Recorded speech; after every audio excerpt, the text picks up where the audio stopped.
Je me présente, je suis Jean-Louis Bruguière, j'étais le responsable du pôle judiciaire antiterroriste jusqu'en 2007. Après, j'ai eu une mission pour le compte de l'Union européenne aux États-Unis pour faire l'audit d'un programme de renseignement américain. Voilà. Et je suis bien sûr extrêmement honoré de venir ici, donc à Rabat, pour participer à ce séminaire. En ce qui me concerne, j'ai développé à la lueur et sur la base de mon expérience professionnelle, de ma réflexion d'aujourd'hui, que lorsqu'on est confronté à cette menace terroriste qui ne cesse d'augmenter, donc au problème de la légalité, parce que je crois que le grand défi que nous avons et que nous posent les terroristes, c'est précisément donc celui de la légalité et celui de la loi. Nous avons l'obligation, nous sommes des démocraties, nous sommes des États de droit et nous sommes contraints par un certain nombre de règles, et certains pays peuvent hier ou aujourd'hui être tentés pour s'engager dans une démarche plus sécuritaire et plus efficace, de s'affranchir des règles fondamentales et de sortir de l'état de droit, en tout cas de prendre le risque de violer donc nos valeurs fondamentales, celles qui justifient et qui sont notre raison d'être. Et ça, je pense que c'est quelque chose dont il faut être conscient et ne pas prendre ce risque comme nos amis américains l'ont fait en 2001 après les attentats du 11 septembre.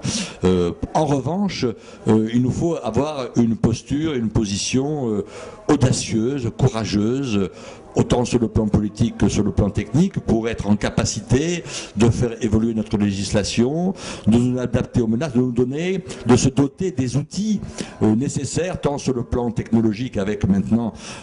la montée en puissance de Daesh, avec de l'État islamique, avec le recours aux réseaux sociaux et à toutes les techniques de l'information et de la communication, et en même temps des armes légales qui nous permettent de neutraliser, de juger donc ceux qui sont engagés dans un combat contre nos valeurs et contre nos pays. Je pense que c'est important. Le troisième volet, et non des moindres, c'est la coopération internationale. J'ai été un ardent, je veux dire, promoteur de cette coopération depuis des années, et j'ai induit une coopération très très fructueuse avec le Maroc. La première importante, ça a été en 1994 avec le mouvement de la jeunesse islamique marocaine, organisation qui avait frappé le Maroc et un certain nombre de villes dont Fès, Marrakech, Tanger, à partir d'un réseau qui était en France. Et puis deuxième affaire importante où j'ai travaillé avec la DGSN et la DGST marocaine, ça a été en 2003 après les attentats de Casablanca, où grâce à cette coopération très active, on a pu à la fois au Maroc et en France démanteler et donc un réseau très dangereux du groupe islamique combattant marocain, dont certains éléments avaient été liés donc aux attentats de Madrid. Alors, c'est dire que cette coopération est active, elle doit être poursuivie, elle est importante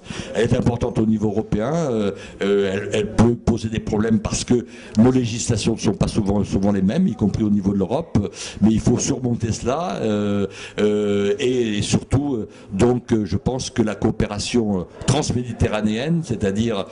entre les pays de l'Europe et en particulier la France et ses grands partenaires donc dans méditerranéen et surtout du Maghreb, est essentielle, et le partenariat franco-marocain me paraît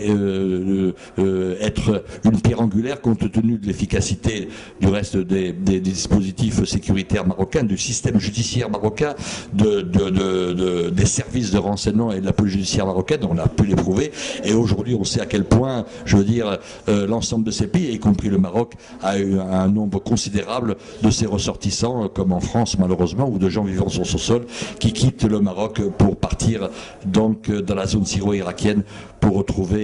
rejoindre les rangs de l'État islamique. Donc la problématique est quand même importante, et il est crucial aujourd'hui, face à cette menace de déstabilisation de l'ensemble du Maghreb et avec la problématique du Moyen-Orient, de renforcer de façon beaucoup plus importante le partenariat franco-marocain et d'une façon plus générale la coopération avec l'ensemble des pays qui sont concernés par cette menace.